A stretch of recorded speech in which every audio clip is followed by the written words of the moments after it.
Hi అండి, ఇవాళ మనం బీరకాయ పచ్చిమిర్చి పచ్చడి చేసుకుందాం. వాటికి కావాల్సిన పదార్థాలు చూసేద్దాం.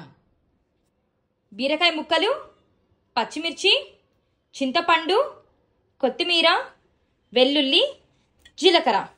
తయారీ విధానం చూసేద్దాం. స్టవ్ ఆన్ చేసుకొని బాండి పెట్టుకొని 2 స్పూన్ల ఆయిల్ వేసుకుందాం. ఆయిల్ హీట్ ఎక్కిందండి. ఇప్పుడు పచ్చిమిర్చి వేసేసుకుందాం.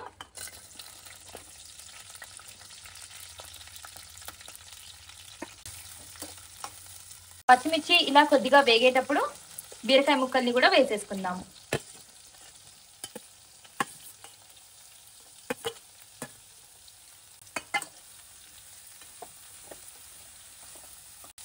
ఇప్పుడు కొద్దిగా పసుపు వేసుకొని ఒకసారి కలిపేసి,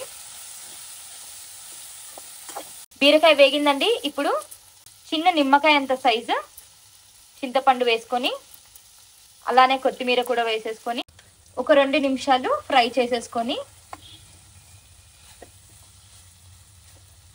వెల్లుల్లి జీలకర్ర కూడా వేసుకొని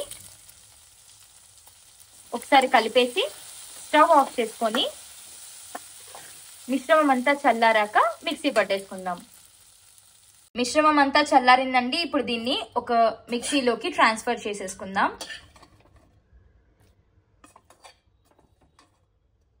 ఇప్పుడు ఇందులోకి సరిపడా ఉప్పు వేసుకుందాం. ఇప్పుడు ఈ మిశ్రమాన్ని మిక్సీ పట్టేసుకుందాం. ఇలా కోర్స్గా గ్రైండ్ చేసుకున్న పచ్చడిని ఒక బౌల్లోకి ట్రాన్స్ఫర్ చేసుకొని సర్వ్ చేసేసుకుందాం. పచ్చిమిర్చి బీరకాయ పచ్చడి రెడీ అయిపోయిందండి. వేడి వేడి అన్నంలో నెయ్యి వేసుకొని తింటే అదిరిపోతుంది. Like, share and subscribe to Vara vlogs.